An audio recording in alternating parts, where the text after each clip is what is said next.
मकर संक्रांतीनंतर कापसाचे बाजारभाव होणार 12,000 रुपये पार. शेतकऱ्यांचं पांढरं सोनं आता चमकणार. शेतकऱ्यांमध्ये मोठ्या आनंदाचं वातावरण याच्यामुळे निर्माण झाले.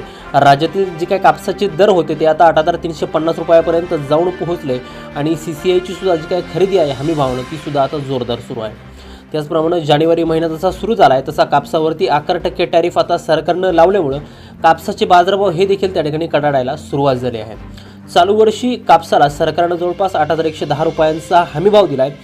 शिवाय त्या ठिकाणी आपण जर का पाहिलं तर संक्रांतीनंतर सरकार कापूस धोरण बदलणार आहे असं त्या ठिकाणी सांगितलं जातं. साधारणतः 14 ते 17 जानेवारी या कालावधीमध्ये दक्षिण भारतासह तमिळनाडूमध्ये पोंगल जो काही सण असतो तो त्या ठिकाणी मोठ्या प्रमाणात साजरा केला जातो आणि याच पार्श्वभूमीवरती कापसाचे खरेदी विक्रीचे व्यवहार हे त्या ठिकाणी जोरदार होत असतात. त्यामुळे पुढील काळात जे काय कापसाची धोरणं आहेत ती त्या ठिकाणी बदलण्याची शक्यता आहे. नेमका याच पार्श्वभूमीवरती कापसाला 12,000 रुपयापर्यंत बाजारभाव मिळणार का असा प्रश्न त्या ठिकाणी शेतकऱ्यांच्या माध्यमातून विचारला जातो. आणि या संदर्भात एक महत्त्वाचा अपडेट व्हिडिओच्या माध्यमातून आपण जाणून घेणार आहोत. व्हिडिओ अगदी शेवटपर्यंत काळजीपूर्वक पाहून चॅनलवरती नवीन असाल चॅनल सबस्क्राईब देखील. तर बंधूंनो, कापसाचे जे काही बाजारभाव आहे ते कापूस लागवडीचं क्षेत्र असेल, कापसाचं उत्पादन, याशिवाय मार्केटमध्ये होणारी कापसाची आवक, परदेशातून भारतामध्ये कापसाची किती आयात होते या सर्व गोष्टींवरती कापसाचे बाजारभाव हे त्या ठिकाणी अवलंबून असते. एकंदरीतच यावर्षी कापसाची लागवड कमी असल्यामुळे आणि त्यातच अतिवृष्टीमुळे कापसाचं मोठ्या प्रमाणात नुकसान झालं आणि यामुळे कापसाचं जे काही उत्पादन आहे राज्यातील आणि देशामधील ते यंदा सर्वात निशंकी पातळीवरती आहे. दुसरी गोष्ट जर लक्षात घ्यायची जर झाली तर सध्या बाजार समिती आणि CCI मधील जी काही खरेदी आहे ती आता जोरदार सुरू आहे.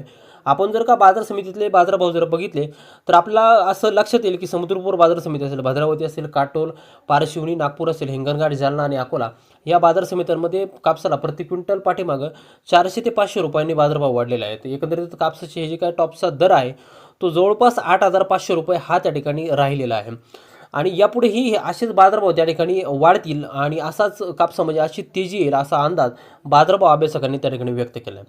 दुसरीकडे आपण जर का भारतातील कापड उद्योजक जे काय आहे त्यांच्याकडून जो काय 11% टॅक्स हा कापसावरती लावला जातो आणि त्याला मोठ्या प्रमाणात जे काय कापड उद्योजक आहेत त्यांच्याकडून विरोध होताना तर चित्र त्या ठिकाणी दिसते. कारण की या टॅक्समुळे एकतर कापसाचे दर वाढत आहे, परंतु या टॅक्समुळे शेतकऱ्यांच्या कापसाला देखील दर वाढले आहेत आणि सरकारचा जो काय 11% टॅक्स आहे तो सध्या कमी करण्याचा कुठलाही त्या ठिकाणी मानस नसल्यामुळे सध्या तरी कापसाला बाजारभाव हे घटणार नाही हे त्या ठिकाणी सध्या नक्की आहे.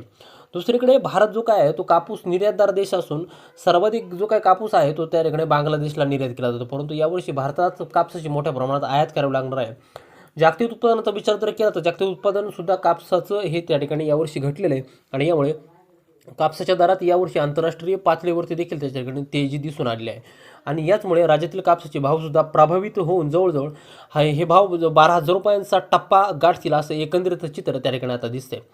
दुसरीकडे सरकारने यावर्षी कापसाला 8,110 रुपयांचा हमीभाव दिला आहे. शिवाय CCIच्या माध्यमातून देखील कापसाची जोरदार खरेदी सुरू आहे. CCIनं आतापर्यंत 7.24 लाख क्विंटल एवढी कापसाची त्या ठिकाणी खरेदी केली, पण ही खरेदी हमीभावानं झाली असल्याची माहिती आपल्याला त्या ठिकाणी मिळत आहे.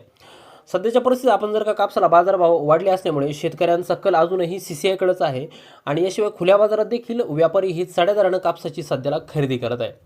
एकंदरीतच कापसाचे भाव वाढण्यासाठी सर्वात प्रमुख आणि महत्त्वाचं कारण जे काय मानलं जातं ते म्हणजे 1 जानेवारीनंतर लावण्यात आलेलं जे काय 11% आयात शुल्क आहे यामुळे कापूस दराला मोठा आधार त्या ठिकाणी मिळाला आहे. राज्यामध्ये आणि देशामध्ये जर का आपण बघितलं तर CCIची खरेदी अजून त्या ठिकाणी 1 महिना सुरू असल्यानं हे दर अजूनही वाढतील असा एक अंदाज त्या ठिकाणी बाजारभाव अभ्यासकांनी व्यक्त केला आहे आणि त्यामुळं मकर संक्रांतीनंतर कापसाला बाजारभाव अजून कडालतील हे त्या ठिकाणी नक्की. दुसरीकडे आपण जर का पाहिलं तर शेतकरी मित्रांनो, तुमचा जर का कापूस जर असेल आणि तो तुम्ही जर विक्रीसाठी मार्केटमध्ये जर आणणार जर असाल तर रोजच्या बाजारभावावरून कापूस विक्रीचा निर्णय घेणं हे तुमच्यासाठी अतिशय नफ्याचं आणि फायदेशीर ठरू शकतं. त्यामुळे कापूस बाजारभाव आणि या संदर्भातील जे काय अंदाज आहे अशा अपडेट्ससाठी आणि असे नवनवीन व्हिडिओ पाहण्यासाठी आपल्या मूलभूत माहिती या YouTube चॅनलला जरूर सबस्क्राईब करा.